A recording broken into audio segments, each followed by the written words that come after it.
Welcome to the Real News Network. I'm Paul Jay in Baltimore. Welcome to Reality Asserts Itself. This is part 2 of our interview with David Swanson, who now joins us in the studio in Baltimore. David's an author of many books, including War is a Lie, When the World Outlawed War, and War No More. He blogs at davidswanson.org and warisacrime.org. He works as campaign coordinator for the online activist organization rootsaction.org, and he's Secretary of Peace in the Green Party Shadow Cabinet. Thanks for joining us again. Great to be here. So we're just going to pick up from part 1, and you really should watch part 1 because it's sort of David's personal backstory and more. But we're going to pick up with David's book, War No More, and I'm going to read a few quotations and then ask David about them. So these are sort of disjuncted quotations, out of order, but I think more or less on the same theme. The most significant cause of war, I believe and argue in the book, says David, is bad information about past wars. The abolition of past practices and institutions means the same can be applied to war. Look at abolition of slavery, blood feuds, dueling, death penalty, decline in domestic violence, and its public acceptance.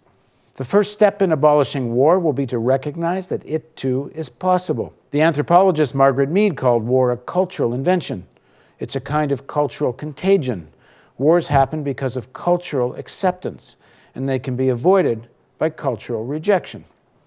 So, David, explain all of this, because it leads me to think you're saying this is primarily a question of worldview and outlook, and not a view of what kind of economic system we have, who owns stuff, who has power in the society.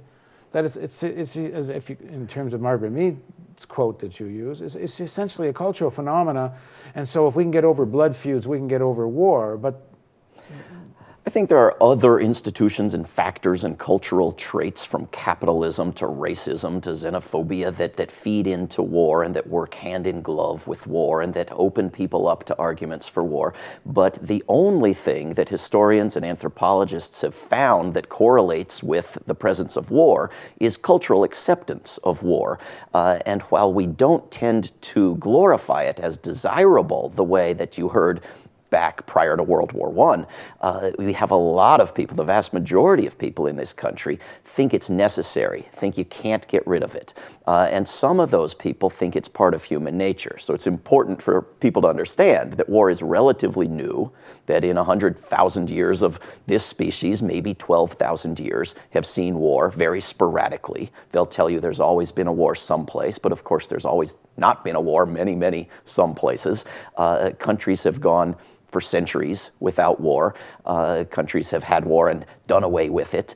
When you look at how wars are decided upon, it's completely random. The same incident can be used as an excuse for war or not, depending on the decisions of individuals, not of some major force or anything in our DNA. And so when I say that the cause of war is people's bad information about past wars, what I mean is that a majority of Americans think Iraq benefited from the war that destroyed Iraq. Americans think... Do they really believe that? If you believe the polls, yes. And a strong plurality believe not just that the Iraqis should be grateful, but they are, in fact, grateful. And I fault the peace movement somewhat for our overemphasis on the cost to the aggressor nation. We want to focus on the self-interest. We want to tell people the financial costs, the costs to U.S. servicemen and women, although as we call them, although I don't know what the service is, and not enough on the overwhelming damage of the war to the other side. So, less than 1% of the deaths in these wars are to Americans. But all the talk about the deaths in the wars is of the Americans. So people don't understand that we're dealing with one-sided slaughters, that it's children and old people and women primarily who are dying in these wars. They don't have a picture of that. And so they're more open, therefore, to the idea that a war is necessary or that a war is beneficial. And so when I spoke in our earlier interview about the great victory of stopping the missiles into Syria. A lot of people opposed sending missiles into Syria because the Syrians weren't worth it. They weren't worth that benevolence. But let's go back, because I think there's kind of two different parts to this argument. Is war part of human nature? that's one question which needs to be dealt with. Yeah. Then once you deal with that question, and let's talk about that, then the question is war primarily a cultural phenomena, or is it a culture reflecting the interest, fundamentally economic interest, of various people, classes, strata within a society who will benefit from that war? So, I mean, the human nature one, I'm sure we agree on pretty quickly, and I think... But not everybody. Well, not everybody. So let's talk about that a little bit, because the argument is that from the beginning, humans fight over lack of resources. Maybe they don't fight much when there's plentiful resources, but as soon as there's lack of resources, tribes would fight each other. Go back into native tribes in North America or tribes in Africa, and that all gives rise to this idea that people will fight, and that gives rise to war, and it's who we are. So what's your take? But it's not true. Vast areas of North America, Australia, other regions of the globe that didn't have war until basically our current culture brought it to them. And tribes that anthropologists have reported on, where you'll ask a man, why would you not shoot that arrow that you use to hunt animals at that human who was coming to enslave you and your family members? Why would you not shoot it? And the response is because it would kill him. And absolutely no comprehension of any other possible response. That is a cultural difference. That man has the same DNA that we have. And so war is something that's in our culture. The United States is vastly more militarized than the rest of the globe, and we are 4 or 5% of humanity. So you're going to write the other 95% off as somehow not exactly human nature. War... Well, there's wars all over the world. The African tribes did fight each other, and native tribes did go to war with each other. But I think you got to add something. Nobody gets PTSD from war deprivation. People have to be conditioned heavily to participate in war, and they've gotten dramatically better at that conditioning over the past 75 years, but not at the deconditioning. And when they come back out, they suffer. Yeah, war is not natural, and war used to be... But I'm not saying war is natural, but the culture of war, for example, you would have war dances amongst native peoples in North America. You would have war parties. There was a culture that under certain conditions you would go fight. But I'm not suggesting it's human nature. It's at times when there's lack of resources and the existence of your tribe is in jeopardy, you might go and fight another tribe over lack of resources. But the culture mirrors what's coming out of the economics, which is you might starve otherwise. That argument makes so much sense that a lot of people have gone and researched it.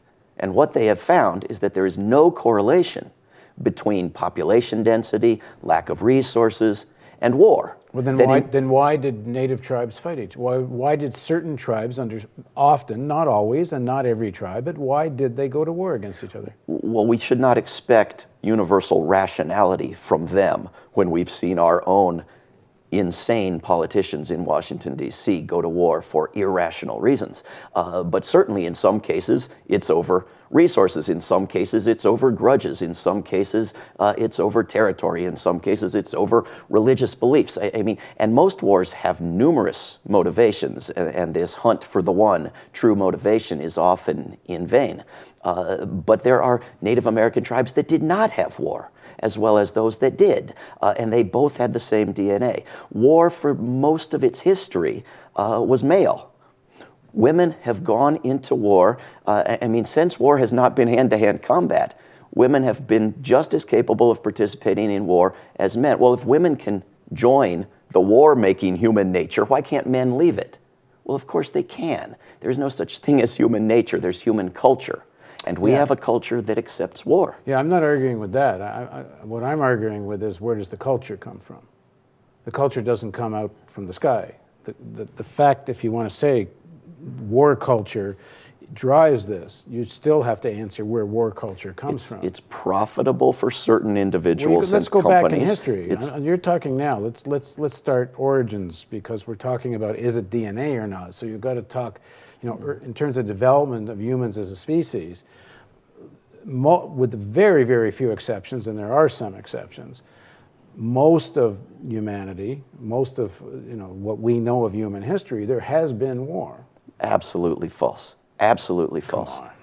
First of all, as I said, war is relatively new. You can find no record of it back more than 12,000 years. And this is a species that goes back at least 100,000 years. And there would be a record. This was the myth. In the 1950s, the anthropologists would tell you that the animal bites on those bones were scars from war. No, we were dinner. We evolved as prey for animals, right? And when our weaponized segments of our tribes killed off most of those large animals, they needed someone else to fight, to be maintained, to not have to grow food, to not have to do real useful work, just like Pentagon contractors. What did they do? They turned the hunters of the other tribes into their enemies, and they had combats. I said, since there's been human civilization, and I'm not talking pre-civilization humanity, and I don't know what, there might have been some fighting over resources at that time too. Okay, but my point is the culture is not just some invention. The culture comes because of the economics, because of, if you want to take, obviously, if you take colonialism, why did Europe go to war with each other and war against other countries as they conquered them? It was obviously an economic motive. It wasn't just some cultural imperative. They wanted raw materials, they wanted markets, they wanted cheap labor, and they fought each other over who was going to have all these things. And we like to laugh at the book that was quite popular just before World War I that explained that wars are not economically beneficial anymore and therefore won't happen. But the argument was right. They're not economically beneficial, not to a society, not to a country, to certain parties. And when you have decision makers who are not acting on behalf of an entire population, but on behalf of certain unscrupulous profiteers, then you have motives of greed. Not just profiteers, but a whole class of people that profit if they win. It's not just the war manufacturers that profit. I mean, take the fact that the United States has the biggest military in the world and dominates through it, a whole sector of the society benefits. A whole sector benefits, but it's a narrow sector, and the people who we talk about as benefiting because they work in the military-industrial complex, they have jobs for the subcontractors to the Pentagon. Those are real jobs, and they're making real money. But those same dollars invested in anything other than military spending would give more people more jobs at better pay and jobs they could be prouder of. And so it's actually a drain on our economy. I mean, the studies that have been done by the University of Massachusetts Amherst that look at what you get in the way of jobs for the same dollar if you put it in green energy or education or anything other than the military. And we've done these interviews, and if you search Bob Poland's name, you'll find a lot of the information from these studies. And nobody disputes this. There's not another case. This is the economics. And tax cuts for working people, not tax cuts as we know them for billionaires, but tax cuts for working people produce more jobs than military spending. So it's a negative. It's a drain on the economy, you know. And if you moved the money, you could save so much money that you could invest in a program of retraining and retooling so that no one would have to suffer. We don't have to throw anybody out of work. Those are real people with real jobs, but nobody has to be damaged in the process. So Connecticut now, just in recent months, having set up a conversion process to work on converting from military industry to peaceful industry in Connecticut, that should be a model for the other 49 states and for Congress, where such a thing hasn't been heard of in decades. And that's just an economic argument. But what about all of the damage to our morality, to the humans killed and injured and traumatized, to the natural environment, to our civil liberties, to the loss of freedom and the wars for freedom? I mean, the benefits are incredible, but the economic argument alone does it. The idea that it's just a cultural phenomenon, or primarily a cultural phenomenon, that if you can change enough people's minds, you could put an end to war. I mean, is that what you're saying? Well, if you could change the culture, you'll end war. Well, I mean, that sounds like we have a democracy, or at least a representative government, and I'm not suggesting that. I mean, overwhelmingly on all the big issues, the government in Washington goes against majority opinion. I mean, there's no question, and war is not an exception in those terms. And we often have a majority against war, and Congress and the president for it. That's not unheard of. More often than not. More often than not. At least in the lead up to war. Usually when war starts and the drums are beating, you can see a shift in public opinion. But like in the Iraq War, generally people are against war. Once the war starts, it seems to change. Yeah, Afghanistan and Iraq, at the beginning, you had a majority or close to it in favor, and within a year and a half, you had a strong majority saying it was wrong, never should have done it, should end it. Once it was from a then debacle. on out, which didn't mean end it, right? Because ending it is anti-troops and so forth. Once you've started it, there's a section of the population, and of course, the Congress members say you have to continue it even though it was wrong and it's a bad idea. We still must continue it. So that's why it's so much better to prevent a war before it starts. But no, I'm not suggesting that you get majority opinion on your side and Washington immediately listens. I mean, we have to deal with the corruption of our government, but you get majority opinion significantly on your side and actively on your side, and you get opinion within the halls of power in Washington on your side, as we had there in a limited way for a limited time on Syria, and then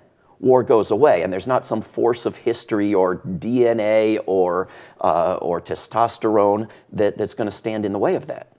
In a particular situation, but as you said, there are people that benefit from war in the United States, and it's a big stratum, certainly a big stratum of the elite, both in the military-industrial complex, certain sections of finance, certainly sections of the political elite, many of them who have alliances with other countries. We're going to be doing a series on the Saudis, and the amount of money the Saudis put into the American and military-industrial complex in terms of buying weapons and their alliances with this, and other countries who make money out of war. That this is not just a cultural phenomena if you want to change it. I guess what I'm getting at is you can't change it just by changing culture. You have to change how stuff is owned and who has power. You have to start by changing culture. I mean, we cannot have a democratic movement for a just cause when we don't have a majority with us. That's not a democratic movement. I mean, that's a first step. From there, we need to make appeals to those sections of our economy and those constituencies that ought to share our interest. Right? That green energy companies that ought to want the money that's going to the missiles and the bombs and the aircraft carriers ought to see the value of moving the money from the military to green energy, just as those in favor of investing in education and in all of the other places where the money could go. I mean, we think of the damage that war does in terms of killing people, but the money could save many, many times more lives than the lives that are taken. Of course, and I agree money, with you. Yeah. There are interested parties who can be organized to demand that money.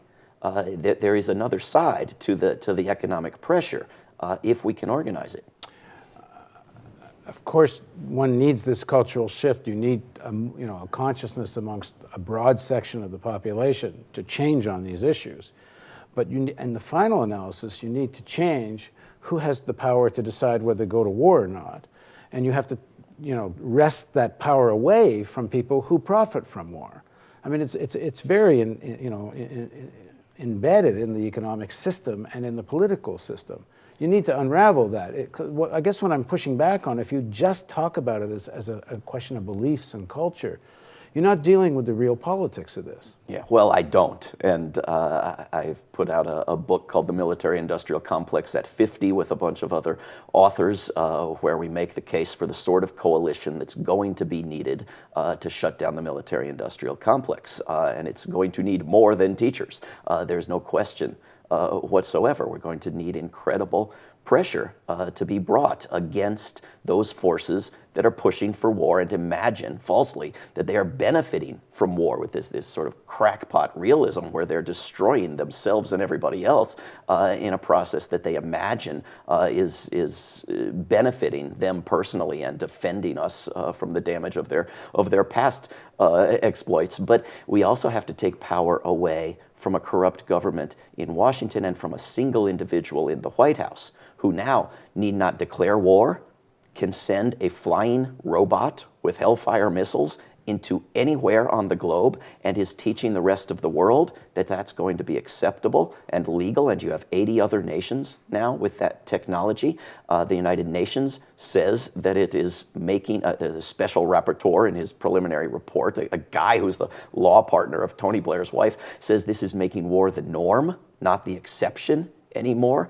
Jonathan Turley, a lawyer who's by no means a radical and with whom I disagree on many things, says this is taking us back to the state of nature before the era of international law and civilization. I mean, we have gotten rid of declarations of war. We have gotten rid of congressional powers of war. We've gotten rid of even public knowledge of war. We have a single individual having meetings on Tuesdays, going through lists of men, women, and children, picking which ones to murder, murdering them, and justifying it to compliant liberal lawyers and human rights groups by calling it war, as if that makes murder okay because it's on a bigger scale. This is actually, we think of this as moving to more civilized war, more targeted, more surgical, but it's actually very, very dangerous in the sense of taking institutions like the United Nations set up to work against war and using them to justify and legalize a new and insidious and dangerous form of warfare, one that is not susceptible to our economic arguments because it's cheaper than the other forms. So we have to make the moral argument that you're killing children and grandparents, and demand that our neighbors, our American fellow citizens, care about that. Okay, in the next segment of our interview, we're going to talk about, is there such a thing as a just war? Because David doesn't think so. So please join us for the continuation of our series of interviews with David Swanson on Reality Asserts Itself on the Real News Network.